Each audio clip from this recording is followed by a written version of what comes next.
Hello everybody. I would like to make a tutorial here on using some of the older version of Red Hat. Part of the Unix class is getting this Red Hat up and running. As most of you probably will know once you watch this video, that there was a problem with the Red Hat before, so we've discovered a way how to get it to work correctly and to install correctly. So I'm going to go ahead and start you off by doing that. So I'm going to click next. I'm going to have my VirtualBox already opened up and installed on my machine, which is kind of a given in some cases, but I'm going to go ahead and open this up and click New.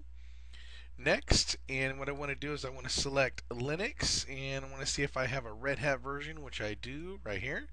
So I'm going to go ahead and call it Red Hat, which is no problem. I believe this is version 6 something, but we'll see here as soon as it loads up here. I may change it later on, but I'm going to go ahead and click next. This is not a 32-bit. Let's click next on it, and I'll leave it at 512 megs of RAM, which is fine. Create a new hard disk, which is okay. And I'll click next again and leave it as a virtual disk drive. And dynamically allocated is fine as well. I'm going to go ahead and change it from 8 gigs. Let's try about, just to make sure everything's going to work, let's try 30 gigs. All right, for the hard drive size. Go ahead and click next on this as well. And go ahead and create. And create. And let's go ahead and right click. We need to change some of the settings on here because here's some of the reasons why it probably doesn't work. The controller for the hard drive should actually be running on the IDE controller side of it. It doesn't support SATA in this older version of Linux, so that's the reason why it doesn't work.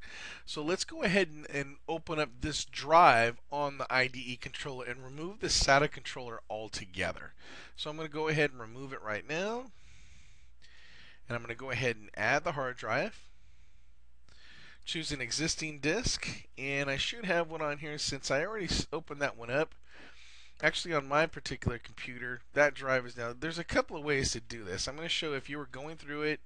Mine is users, Leroy on this one, and virtual VM boxes, and I just created a Red Hat folder. Okay, so mine is users, Leroy, VirtualBox VMs, and then Red Hat, and then I can pick up the same drive again. So if you didn't want to have to go through all of that, you could just create another hard drive without having to go through all this again. So if you wanted to do that, you could remove this one, and you could say highlight it again on the controller, click on it, and just create a new drive, and you could just add another. The only thing that would give you a problem, leave it as dynamic, click next on it, and I'll make this one 30 gig as well.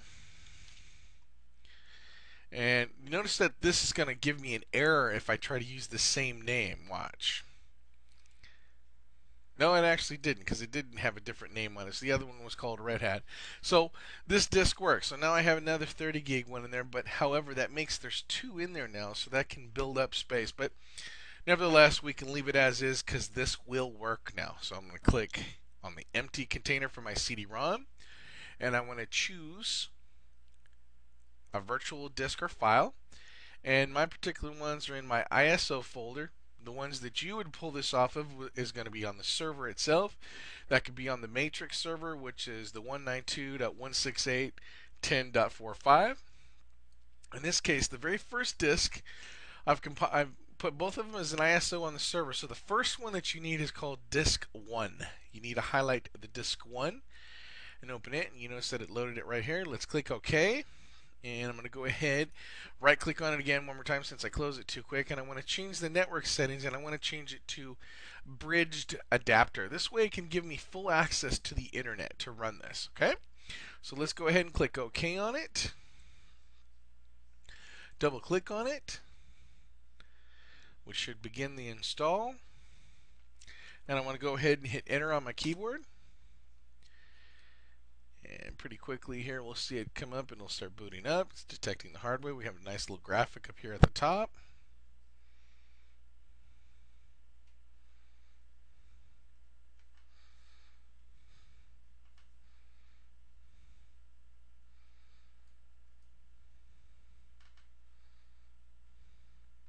Now we have a nice little graphic screen. Looks like everything's working. I'm going to click next on this as well. It's going to ask me to capture it. Click next.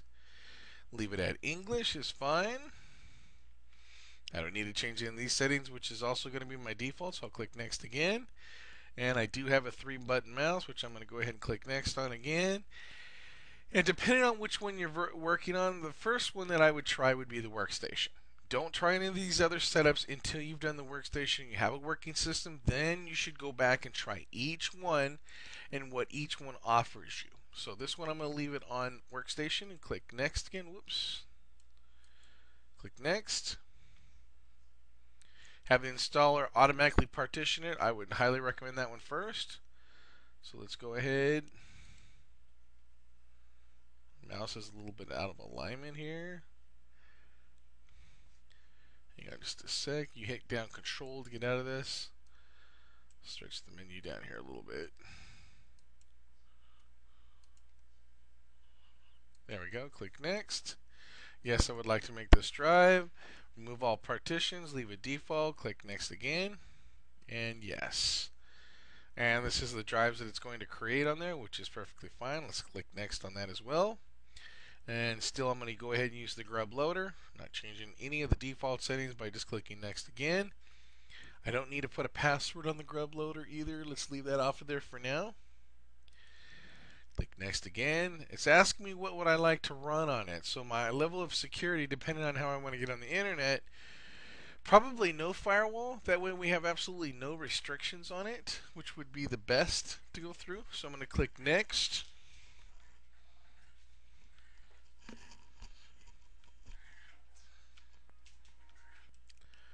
So to continue on here, let's go ahead and leave it on no firewall and click next. There you go. And yes, it's in English and USA, so click next again. And generally I want to select something that's here in California. Los Angeles Pacific time is fine. And what I did is I brought the mouse up. You notice how the little green arrows popping up there, and I'm just clicking the left mouse button to take it there. So there we go. Click on next again. And your root password. So don't forget this password. I'm just going to call mine CST, and see if it'll allow me to make a short password like that. And it says it's too short. So let's do it CST, or let's do it classroom. Looks like that accepted it. Go ahead and I want to add a personal account in here at the same time. So I'm going to add one in. And this one I'll just use it as Leroy B for that. I need to put my full name in there. I'll just put in, oh, you know what? I probably should make both of them the same password. So I'm going to call that one classroom as well. Classroom on my password on both of them. It accepted it. I have a root password, and I also have an ordinary user password. So remember always what your root password is. Otherwise, you're going to have to reload the system. Click next. And I'll leave it as a GNOME desktop is fine. That's the one I'm going to try out first. Maybe I'll check on here the games and entertainment too to see what it has to offer. So I'll click next on that as well. And leave it as is. Looks like it detected a VESA driver, which is fine. I'll click next again. Next, and I'll start the install process. Looks to me like everything is working.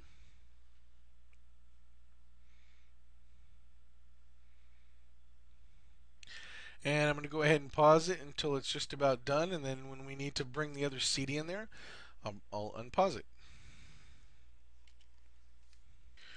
Well, that roughly took no more than about 3 minutes to get up to this point. So what I need to do now is I need to load the secondary CD. So I'm going to go down here in VirtualBox, right-click on the CD, and choose a CD, DVD file, or disk file. So I'm going to choose it again. So I'm going to go back. I am in my ISO folder. So the secondary one is going to be Red Hat Linux by itself. That's my second disk, okay? The one that's not labeled disk 1 is the secondary disk. Click open on it. Give the CD a second to initialize. You notice that it's now made an icon that's no longer grayed out. Click OK on it. Do this little capture routine. Click OK, and then OK one more time, and then there it goes. And we're just about done installing it.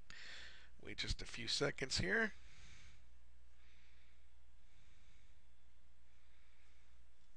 You notice that the progress bar is just about done here. Excuse me.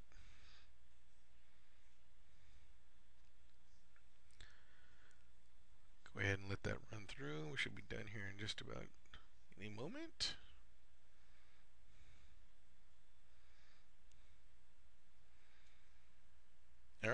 Looks like it's done. Go ahead and skip the disk boot rescue disk creation. Let's go ahead and click next. Hang on just a second. I run a little issue here about the screen. Do a little screen capture again. There we go. Click next. Whoops. Need to check that box to skip the creation. Click next. Says I have an unprobed monitor. That's alright. I'm going to leave it as is. Let's test the setting.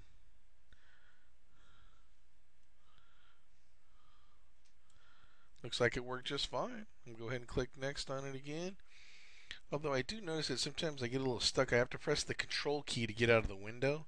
Click next again and then exit.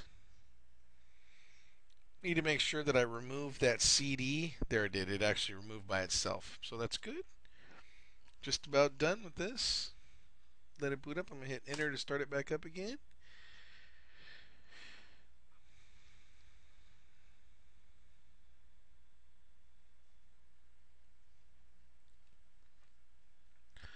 Looks like it's booting up with no problem.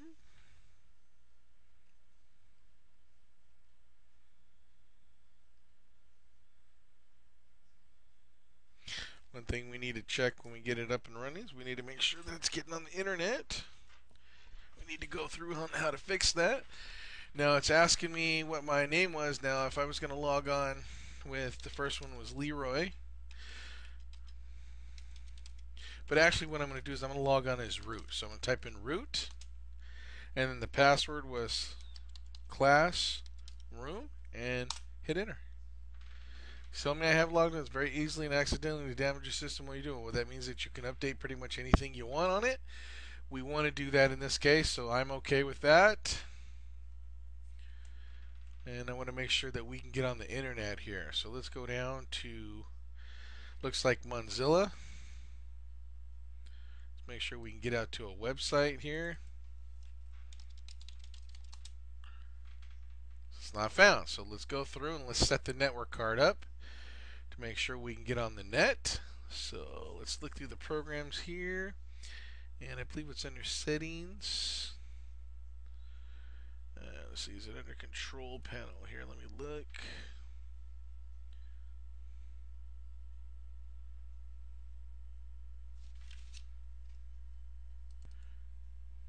Alright, so where it is it's under, click on GNOME, which is the main menu, and you want to go to Programs, and then come down to System, and you want to click on this right here at the very bottom that says Network Configuration. So what we want to do is we need to add a host or a configure. It looks like we have the network card detected in here, but it doesn't look like it has anything set up. It doesn't look like it has an IP address set up for it. So let's go ahead and add the device in here right now. Add, and let's pick our Ethernet connection on the list. Click next on it, and we do have the Intel Ether Express. That's what it is on my computer, and it may be a little bit different on yours, but if the network card's not detected in here, then you've either got the settings set on the network card, which you probably don't have it set for bridged, which is going to be a problem. So you need to go back, shut down Red Hat, turn your network card inside a VirtualBox as a bridged connector. So I'm going to click next on it, and let's give it a host name. We're going to call it something in this fashion. Let's call it test. Well, actually, we're going to do this in the classroom, so we can call this test lab 1 period cst lab.prv. Okay. Now, you guys are going to name it pretty much the same, but you're going to make sure that if you call it test lab 1, then you need to say test lab 2, test lab 3, test lab 4, and each one you can put .cst lab prv. So I wanted to go ahead and obtain an automatic IP address in here, which is fine. I'll click next on that and finish. And let's give it a close. Yes, whoops, one other thing. What I want to do is I need to make this active. One thing that we can't forget about it. It says it's inactive right now, so let's activate it. Answer yes. And it's trying the settings. It's going to try to grab an IP address now. And it does say active. Looks like it worked. I'm going to apply it just one more time and then close out of it. Alright, now we can do a couple of different things to see if we got a connection to the internet. I'm going to click on the terminal window here, and I'm going to go ahead and just type in ping. Let's ping like Yahoo. See what comes up. No, it doesn't look like that's quite working. I think there's something wrong with it. Let's see. Let's type in ifconfig. See if it grabbed an IP address. It looks like it did. 192.168.1.57. Looks like it's having some DNS resolution problems here. Before I say that, let me try to get on the internet here on a website. Let's try Google again here. Nope. Looks like I have some name resolution issues. Let's go back to Start, Programs, System, Network Configuration. Let's edit it, and let's find out why we don't have the proper DNS on here too. Let's see, device alias.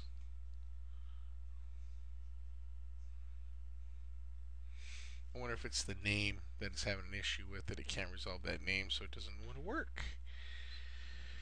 It could be possibly automatically obtain DNS information too from the provider. You know, it could be the name. It could be because my computer does not have this domain running here. So let me go back. Let's try it out here. And this would also work in the classroom. So let's go ahead, and I'm gonna just deactivate this one, and I'm gonna go ahead and delete this one, this particular one. I'm gonna go back and add another one. Let's add one again. Say Ethernet connection is fine. Click next on it. Ether Express is fine. And it says hostname is optional. How about I just call it test lab 1 dot local? Let's see if it likes that better. Let's go ahead and click next on it. Finish. Let's activate that one. Answer yes. Let's close it. Let's go back to the terminal here.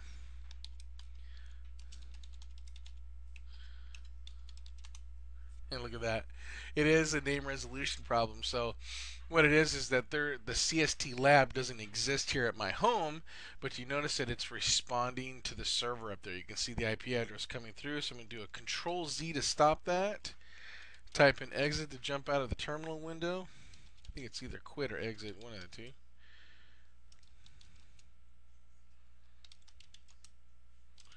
Huh. Guess you know what? This older version of Red Hat Linux does not use any of the modern commands. Huh. It doesn't let me close out of the window. Interesting. Alright, let's go back to the internet here.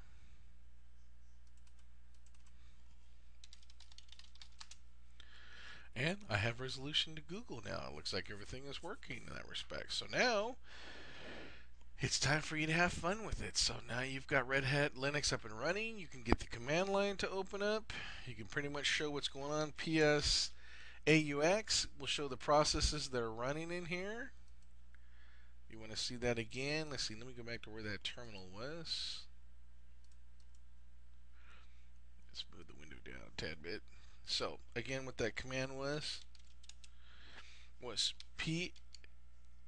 PS space AUX. It'll show all the active processes that are currently running on the system. So let's just do it one more time. It'll expand it out. You can see it looks like Mozilla is running, which it is, and just shows some various different things on here just so you guys can take a look at it. So your command line will actually work. Let's see if VI is in here, and it sure is. So you guys can have a load of fun doing VI.